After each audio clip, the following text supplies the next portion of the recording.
I'll tell you, like the number one thing that everybody had in common when they began to reject the lies around them is that they had time to look at it. Right, so either loss of a job, loss of a spouse, loss of a situation. It's something that caused them to turn inward, or they had suddenly time on their hands to begin to look at things, and then it gives you a chance to ponder over things. And certainly one of the things that we see around us is that this new media age is specifically and explicitly designed to steal your attention. Right, such that very difficult for you to maintain a long attention span. That's me too. I'm not immune from that. Especially with anterograde amnesia. Whoa, even worse. But one of the things, and the title for tonight's little gaggle, little get together here, I'm not intending to talk in circles, but I do want to talk about circles. And I think it relates to a lot of things going on around us, right? And there's certainly no lack of things going on around us, right? We have all kinds of war, rumor of war, all the things Jabro said in Matthew chapter 24. All those things are appearing. We have war, rumors of war, earthquakes, signs in the sun and the moon and the stars and the traveling stars and all kinds of things going on there. It would be, I think anybody would be hard pressed to look up at the sky and say that business as usual. Certainly, they're making a big deal out of 3i Atlas and all this stuff. And I think one of the things hopefully we can all agree on is no matter what the narrative they're trying to feed us, we can pretty much tell you that they're lying. Right? We don't always know what the truth is, and they make it very difficult to tease out all the little bits and pieces of stuff that they've hidden, destroyed, misled.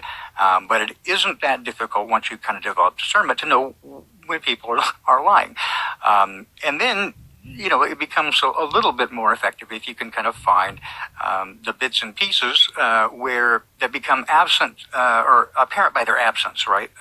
Methinks the lady doth protest too much on to some areas, or the Streisand effect. You can get that, or you can get, somebody telling a story, and it sounds, there's all kind of detail, but there's nothing really of substance, right? They miss the actual parts of it, and that's something I think most people, again, if you're here or if you're listening to me, you're probably aware that much of what we're told by most of the institutions around us is, at best, faulty and likely made out of whole cloth. Right, and designed for a number of reasons, right? And one of the things that I have begun telling people recently, right? And they always go, well, of course you get that thing, why would they lie? Well, why wouldn't they? Right? They have every motivation to lie. But so like, why do they put all this stuff out there? And again, I've come to a place where I think it seems apparent, at least to me, that the goal is not necessarily to make you believe any one particular narrative, right? Only to muddy the water so that nothing can be verified. And that anything that's close to the truth sounds crazy, right? They immediately like to throw that one in there. I think it's good practice, at least it is for me, not to get too married to an idea. I can certainly, take a swipe at some hypothesis, right, and some scenarios, and see what seems closest to me, right? But without the information, it becomes very difficult, right? If you don't have access to accurate information, it becomes increasingly difficult to find the deeper stuff. Although, again, you can usually, find the source either has veracity or not, and I always caution people that, whatever you hear in the mainstream news, although it's a temptation just to turn it 180 degrees around and say it's the opposite of that, well, that would be kind of too easy, right? It gets close, so it's more like, 154.5 degrees. A little off kilter, right? There's some truth in it, but again, even a drop of water, or even a drop of poison in a gallon of water is poison. So, again, take it all with a grain of salt. Even when I say, right, I'm not trying to convince anybody of anything. I think that would be actually bad form, bad practice for me. I don't really want you to necessarily think like I think, because I think that might be scary for you. But what I do want is for you to think, right? And ask the hard questions, even of yourself. And I always kind of come to this place where, right, the more I know, the less I think I really understand, unless I trust that. And that's where I've come to. I have one of those personalities, right? INTJ, where I get physical discomfiture if the story doesn't make sense, right? I feel icky if the story, what I'm being told, doesn't make sense. And so you can imagine I've been ill my whole life, right? The stories don't make sense. But what's worse, I think, is the temptation to start to fill in the blanks, and you can lead yourself down all kinds of rabbit holes that can distract you, right, from the main thing. And again, I always encourage people to do research. Definitely don't ignore it. But going down rabbit holes for rabbit holes' sake, right?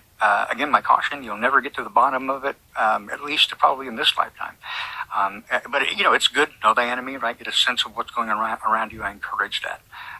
But if you think you're going in and you're going to find the answer, right? I suggest that you're going to probably be deeply disappointed and very bitter at the end, because the longer you look at this stuff, by beholding, you become changed, and you can't really look at it without it altering you. And it is always, for me, a battle to touch grass afterwards and get that darkness out of me when I look at this stuff too long. So let's talk about circles, right?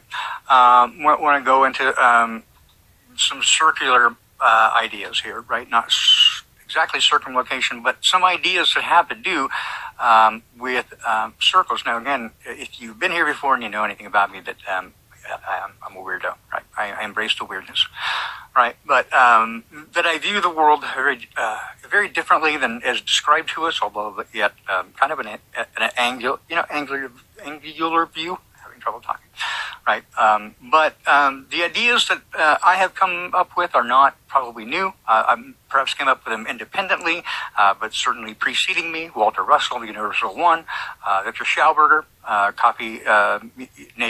understanding copy nature, and certainly a lot of people prior to them. But when you come to it independently, I think we, if you pay attention and start looking at all the things and the way that they interact with each other and how everything is holistic and tied in together, right? And then it appears to me, again, I'm not trying to convince anybody, I'm just sharing with you, that it appears that we will live in what I would call like a fractal holographic universe. That is, that each is a part of the greater, each little bit is representative of the greater. You can find a shadow or a type of the greater in the small, and so it's holographic, and it's also fractal. The more you go down deep into it, the more there is there. The more you back out, the more there is there.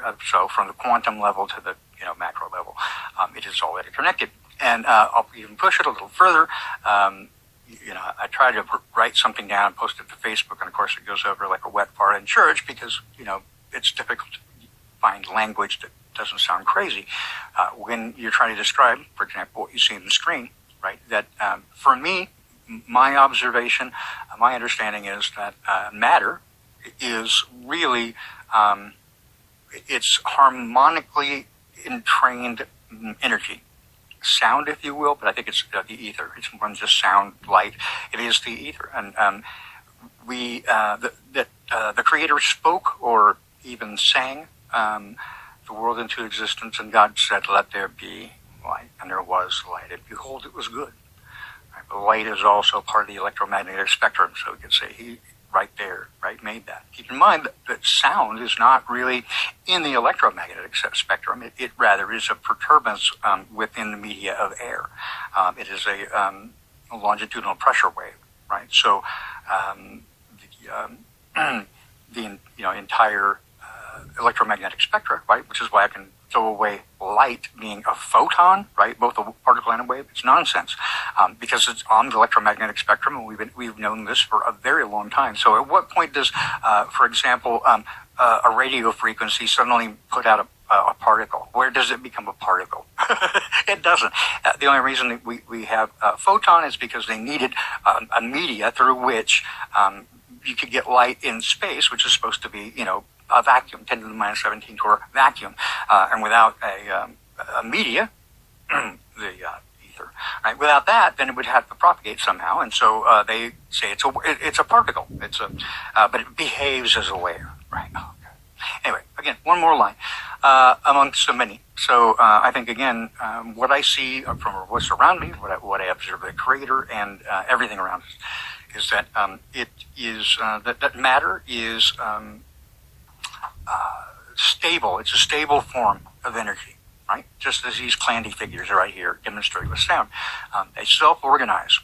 And this also explains a great deal having to do with, some of the language that we use. We've got the right vibe, right? I feel it, right? We get a sense about somebody. I think these are all accurate things that can be quantified.